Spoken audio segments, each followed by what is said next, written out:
What's up, everybody? Brian Man here, hands-on auto training. Today we got ourselves a 2020 Chrysler Pacifica.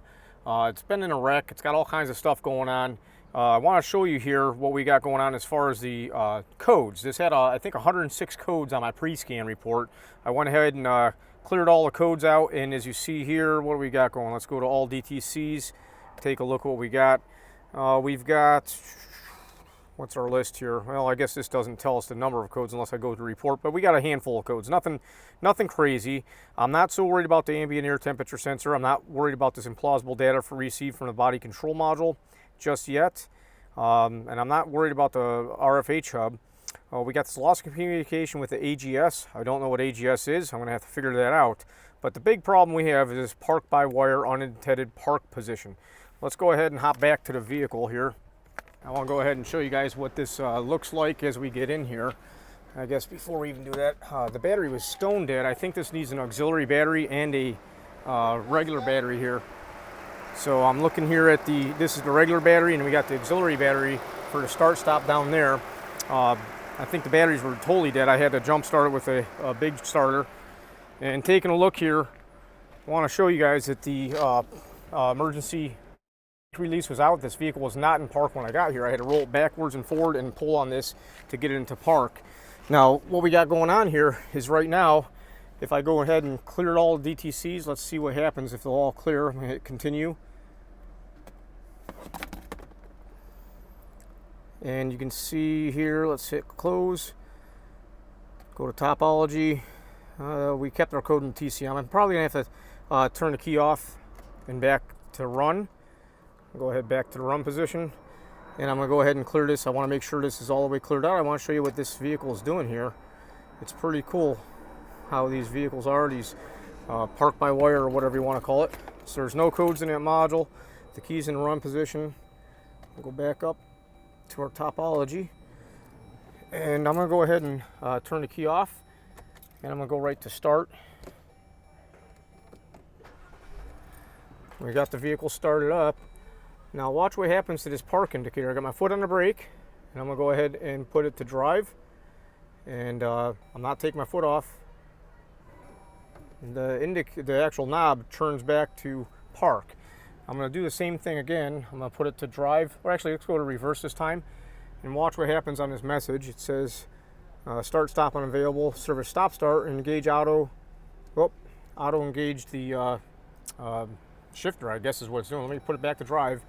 I'm going to have to slow this down and read it when I go to editing because it happens so quick. Auto engage shifter, auto correct active. Now I got the door open. On some of these vehicles I know you probably have to have a seatbelt on and a door closed. Let's see if that makes a difference. I don't think that's the case, but it could be. Make sure our seatbelt light went out. We still got the hood open. I don't think that would cause a problem, but I don't know. Let's go ahead to drive. And it once again booted us right back. So that's pretty interesting. I want you guys to see here that this little knob will actually rotate. Watch it. It rotates itself right back. So let's go ahead and see what codes we have set in our TCM. And there we go. There's our park-by-wire unintended park position. Now I looked on Identifix here, and I didn't see anything for this code. Basically, it has the same flow chart that all data has. And we're looking at this flow chart right here. Here's what they want us to do. Check the fluid level. I did not check the fluid level. I'll be the first one to tell you. I will have to look into getting the dipstick to do that. If the fluid level is correct, go to step 2. Step 2, check for an active DTC.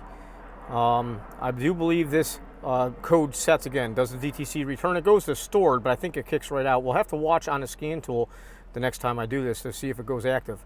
But basically the next step is check the park lock hardware, remove the valve body. I'm not getting into that myself, so we'd have to click on the hyperlink, and you know, more than likely it's going to have something going on there. They do have this nice picture and all this stuff for us of the whole process, but that's beyond what I'm going to get into being a mobile guy right here, I can tell you that. So I do want to watch the live data back on this YTech here, and let's go ahead and see if this code right here, I want to watch this right here and see if this goes to active as we have the fault. So it may not catch it. I'm looking. Yeah, it went to active, and then it's active right now, and then it goes to stored. So guys, this is an interesting one. I got to figure out what's going on here. I'm pretty confident we're going to be going inside the valve body, but I am going to have the shop check the fluid. And also, we got the start-stop system going on, and I got to check out what AGS stands for. I don't know what that means. Let's actually take a second together and look up whatever this AGS system is. I'm not 100% sure what the heck that is, but we got to find out. I got to be smarter in what I'm working on. Let's go back to the PCM, and we got this U11E9. So let's try this out. U11 Echo 9er. And what is AGS? Oh, active grill shutter system. Okay, well, that sums that up. I'm going to go ahead and put my park brake on before I get outside this vehicle so it doesn't run me over. I don't trust this thing one little bit, but I am leaving it running because the batteries are definitely on the low side here. So the active grill shutter. So the active grill shutter system's down here. Probably got some sort of damage with the system, I'm assuming, going on. Just taking a look around. I always like to keep my eyes open. There's a lot of wiring repair down here. You may be able to see. I'm grabbing it with my fingers right now. We've got a harness. This is fun. All kinds of good stuff going on. So I think I'm going to tell the shop that I want them to get 2 batteries in this thing, because this thing was stone dead. I don't think these batteries are going to charge back up. And then we got to dive into the valve body issues. So let's take a look if we can see anything here. There's the auxiliary battery, and I don't think I can get to the transmission control module on this, or the valve body. It's all underneath there. So as usual in the mobile business, the more I talk to the technicians in a shop, the more information I get. This vehicle was in an accident. Something was done to the transmission. I don't know what, but I do know that it was out of transmission fluid at one time. Now, they did tell me that they did check the transmission fluid and the level is good at this time, but we still have this fault. Apparently, they had driven the vehicle to a body shop, and that's the last time it moved. Now, this is an interesting system. I want to share this with you, taking a look at how this works. First of all, this is the code that we had, the P1B14. If you look down here and just read about it, it's basically just saying that the park lock is engaged in the park position when it should not be. That's easy enough. What else can cause this? Possible causes: low transmission fluid, park lock hardware binding or damaged, or a valve body issue. Now, once again, going through the flow chart here, is the fluid level correct? Yes. Check if it's an active DTC. It does say is active. Did it return? Yes. Go to step 3, remove the valve body.